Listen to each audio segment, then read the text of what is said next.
Hi, this is Tim of the 1916 Company. Welcome and thanks for logging on. If you love this watch, email us, Team Mosso at the1916company.com for purchase pricing and availability details concerning this watch.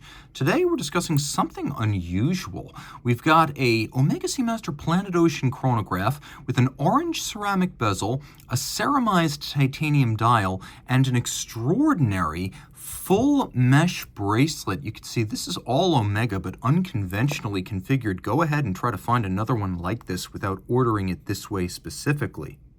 So, in steel, it's a big watch. 45.5 millimeters in diameter. It measures 19.2 millimeters thick, and from lug tip to lug tip, 52 millimeters, with a 22 millimeter spacing between the lugs. I'll throw it on my wrist, which is 16 centimeters in circumference.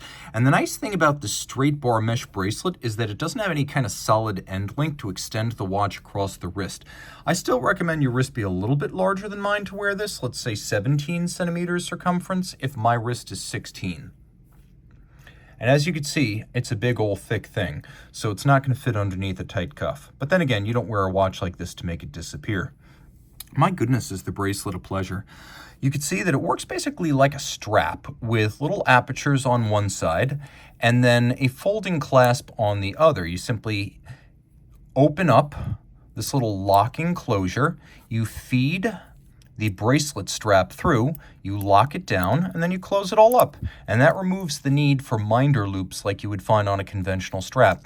These bracelets are made of enormous sheets of chainmail. They're then cut to size, and they're machined along the flanks to create this smooth, sheer side without any burrs or sharp edges. Of course, the buckle, which you can see is Omega. It features both polish and satin. It's a twin trigger system, so pressing one is not enough. This is going to keep this large, heavy watch anchored on your wrist during periods of violent or vigorous activity. This is sort of a vintage look, the straight bar, characteristic of 50s, 60s, and sometimes 70s bracelets, especially mesh bracelets like this shark-proof style, as Omega sometimes calls it.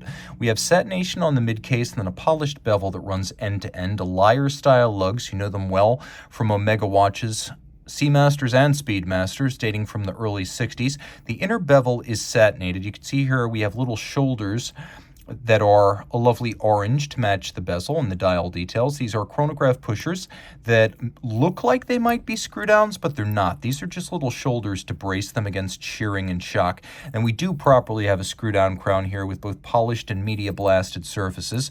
So the crown allows you to do a few things. First, hacking or stop seconds. That's one function you have. Let's get the chrono running again. Then we've got this little time zone feature where I can actually jump the date forward and backwards depending on which direction I'm traveling across the international date line, and I can jump in little 1 hour increments without stopping the chrono, halting the running seconds hand, or displacing the minute hand. This is ideal for travelers, but remember, you do have the ability to stop it all if you pull the crown out all the way. 600 meters water resistant. We also have a helium escape valve. Open this before your dive if you're a saturation diver and you're using exotic gas mixtures for hours, days, or even weeks submerged. You know that you're going to have one big return to the surface and decompression. Open this prior, so any helium gas that builds up inside the watch when the internal pressure exceeds external by 2 to 3 bar, provided you've opened the external part of the valve, the internal part will open up automatically, release the helium. It will not blow out the sapphires and the seals of the case. The bezel is 120 click and very positive. And this is an excellent knurling. You can see it's media blasted internally, polished on its outer face. Very easy to grip if your hands are wet, sweaty, or gloved. That's not the case with Omega's Diver 300 meter. So you can see here, this is a more professionally oriented bezel for once you've already got your hands wet and your gloves on. We have a ceramic insert, and it is orange ceramic, which is a very modern innovation. Remember, back in 2013, Omega was selling a platinum orange ceramic bezel Planet Ocean GMT for over $70,000. So this orange ceramic is considered to be a late innovation and very special at Omega. Now let's do a loom shot so you can appreciate that the entirety of that bezel is loomed. You can also see that the registers on the dial for the sub-registers, you can see coaxial chronograph hours and minutes at 3 o'clock, the running seconds at 9 o'clock, chronograph seconds, hour and minute hands, and then we've got a little differential loom going on. So we have the luminescent pearl in green and the minute hand in green, so you can easily read them relative to each other, because that's critical for timing your dive. You can time two events concurrently, and unlike most dive chronos, you can see the elapsed time in the dark, albeit you'll have to estimate a little bit.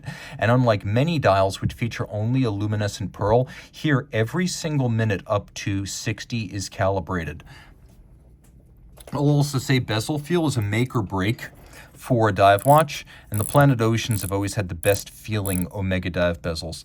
So the hands, you can see broad arrow style hour and minute hands. We've also got those coaxial chrono minute and hour hands at 3 o'clock, all applique indices, as well as applique Omega logo marquee and Arabic numeral 12.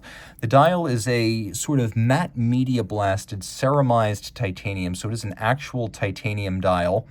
And we will turn it all over. You can appreciate caliber 9900.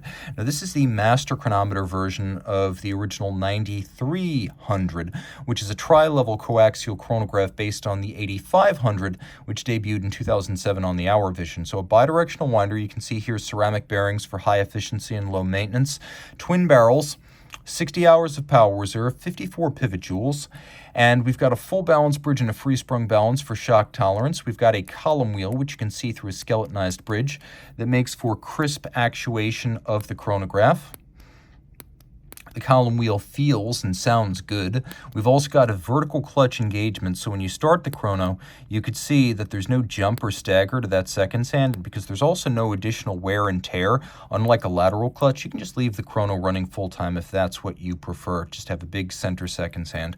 We have a tri-level coaxial escapement, the latest, with the third level being the drive to the wheel, and then impulsing faces on the lower two planes. It is a double impulse direct and indirect impulse system developed by British watchmaker George Daniels, and the feather in its cap is that unlike the sliding friction of a Swiss lever, which is really an English lever, this has tangential friction, which is lower. It reduces maintenance requirements, improves power reserve, and also improves chronometry. And to that end, this is a master chronometer. So it's gone through the COSC battery and met all those standards, but then as a fully cased up watch, it's tested in 6 positions. It's also tested for power reserve, winding efficiency, durability, water resistance, and anti-magnetism. And with a silicone hairspring plus anti-magnetic escapement, balance, and balance staff, this watch is tested to over 15,000 Gauss or 1.5 Tesla, which is a fearsome amount of magnetic power, or magnetic field density, I should say. The strength is great. We have machined bevels, arabesque spiral Côte de Genève, blackened and polished screws, and engine turning on the base plate. While the execution is mechanical, it's also attractive, and this watch richly deserves its display case back. This is the ultimate diving chrono from Omega, and if you love it, reach out to Team Mosso at the 1916company.com for purchase and pricing details.